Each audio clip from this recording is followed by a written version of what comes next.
Hello everyone and welcome back for another episode of Indie Impressions. My name is Nick and today we're going to be checking out Mega Popoidz. Sometimes in Indie Impressions we've just got to play a game that's a little bit wacky, and today's one of those days. This is going to be a super short episode likely. This is just a sort of simple vector-based arcade style, rack up a high score type of game. Plays a little bit like a fusion between Asteroids and Geometry Wars, which is something I'm always interested in. We play that little white triangle you see in the center. We need to avoid the yellow electricity beams.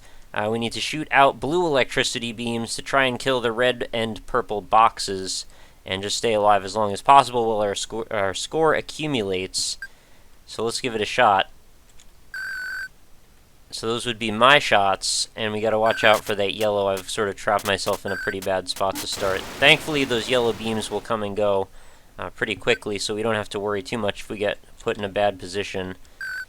So we want to try and be cognizant of where those red squares are starting to appear, and try and stay out of their way, which is kind of difficult because there's also a lot of other things going on at the same time. We gotta steer around all the purple boxes, watch out for yellow boxes, be aware that our green box is our electricity that's draining very quickly, while still moving around to try and stay alive. This is actually really hard, but surprisingly fun.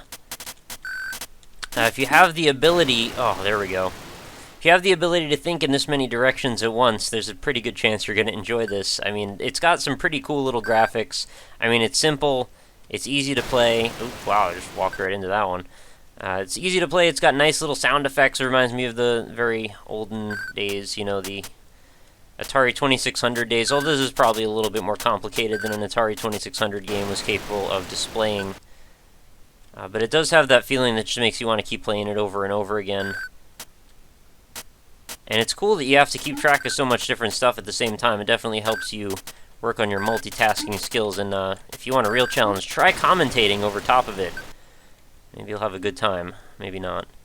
I like those little simple lines that are going off, those gray lines in the background, to give you a sense of perspective as the box shifts around. Wow, I should have probably died there. That red box was totally colliding with me. Anyway, collision isn't perfect. That's probably good, because it seems to be airing in my direction, and I appreciate that. So I can't tell if the red and the purple boxes have some different traits. They probably do. And I'm glad that the blue lightning bolts that I shoot out have homing tendencies, because if I had to try and aim, well, I don't know, it would just end up being like Geometry Wars, where I end up just doing waves trying to aim at everything that appears. What do those bolts remind me of? I'm pretty sure there was a game, was it Tempest or something, had bolts you could shoot out occasionally? No, I don't think it was Tempest. Some kind of retro game had something like that. Although the aesthetic definitely has to remind you a little bit of Tempest. Okay, the purple one's actually split. I wasn't noticing that for some reason. I must have seen it, but I just must have not, registered it. There we go. That happens a lot when I do these videos, especially the ones with complicated stuff going on. I'll totally see something, I'll react to it, but I won't let it run through the active process of my mind where I need to actually register it and understand it and process it and then spit it back out. It just kind of comes and goes. Yeah, there we go. Lots and lots of homing electricity is what I need to start the day off right. Oh, this is getting bad. I don't have a lot of room here. Oh, I didn't even see what killed me. Well, it's got a very good frenetic quality. I mean, the combination of buttons are super simple. It's just, arrow keys and shift. Surprisingly not spacebar for some reason. I figured it would be. It's kind of the obvious button of choice when there's only one attack, or one thing you need to really use. Wow, okay, that was really bad. I like the little sparks and explosions that come out of everything, too, when you blow it up. Good effects. There's a lot to be said for games that are this simple. That don't require a lot of time and... well, I'm sure this required a lot of time, but a lot of, meticulous design work when it comes to the graphical aesthetic. I mean, this sort of thing builds itself, and there's a reason that the games back in the day, I mean, a lot of them were super addictive because they didn't have to rely on so many tropes and, preconceived notions of what games should be. You just take a gameplay element that seems fun and just build upon it, and that's what I think Mega Popoidz has done. Pretty silly name as well. Gets the job done, however. Oh my goodness. So I actually don't know much of anything about the developer that made this one, so I'm going to have to go do a little bit of research and see if this person has some other works available in their back catalogs. Oh, this is pretty good. I would definitely play some other stuff by this person as well. See if I can get one more higher score. I kind of don't think I'm going to beat my 376. That's a pretty good score, I think, for me, starting out in this crazy Popoid world. And this is, by the way, a Unity game, so if you had ever wondered about the versatility of using this as your game system, your engine, your development kit is, I think, what I was trying to say, then now you know you can make stuff all the way back to this sort of an era of gaming and have it still come out perfectly functional.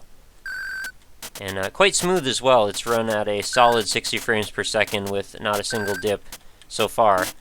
And there is quite a bit going on the screen, although granted it's pretty simple stuff. It's not crazy lighting effects as much. Well, really, at all. We've got some sparks, I think is about the extent of it. Although the pathfinding on those little electric bolts is kind of interesting, so maybe there is some AI to be spoken for there. This is very difficult to steer around. I'm not sure how I did so well in that other game, and that should have killed me. I think my best technique, if I were to give you a technique, is to try and do lots and lots of little bursts of electric instead of trying to save it up for one long shot. Because you could do this, but that's not really going to help you that much in the long run, because now you're totally out of ammo, and you got to wait for quite a while this thing reforms. And granted, your shots are going to go around meandering, looking for stuff to hit into, but that may not help you out. You may need that little burst when everything's super close to you. Well, I actually didn't do that bad there. That game where I had the 376, though, that was an inexplicably good run, and I don't think I'm going to be able to do that again. It was a lot of luck, to be honest. But I suppose if you play this hundreds of times, you could probably get a feel for exactly how you need to move your character around to try and stay alive as long as possible. Right now, I'm just functioning off of instinct and a little bit of panic and adrenaline. Alright, that didn't quite work out. Anyway, I think we're going to wrap this up. It didn't need to be a long episode. You get the idea. Mega Popoidz is completely free. Download link will be available for you right in the description. So if you want to give this a try for yourself, give it a download. It's just a couple megabytes. It's maybe a little bit bigger than a couple megabytes, but it's not huge. It'll only take you a moment to grab. And I imagine you could get quite a bit of fun out of this. I already did, and it's only been like 5 or 6 minutes, but I imagine I could keep playing this for quite a while if I didn't have anything better to do. And I didn't mean to just put that down like I was saying the game is not good because I have other stuff to do. It is actually a lot of fun.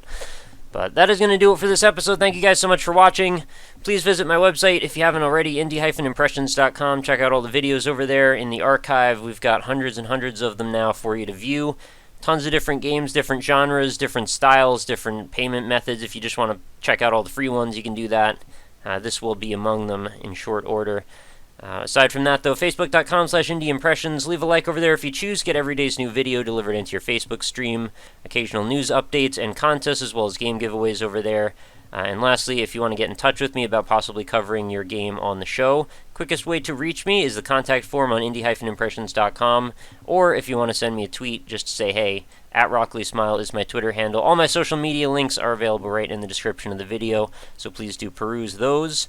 And that is going to do it. Thank you guys so much for watching. Make sure you come back again tomorrow for another awesome indie game. Have a lovely night, and I will see you later.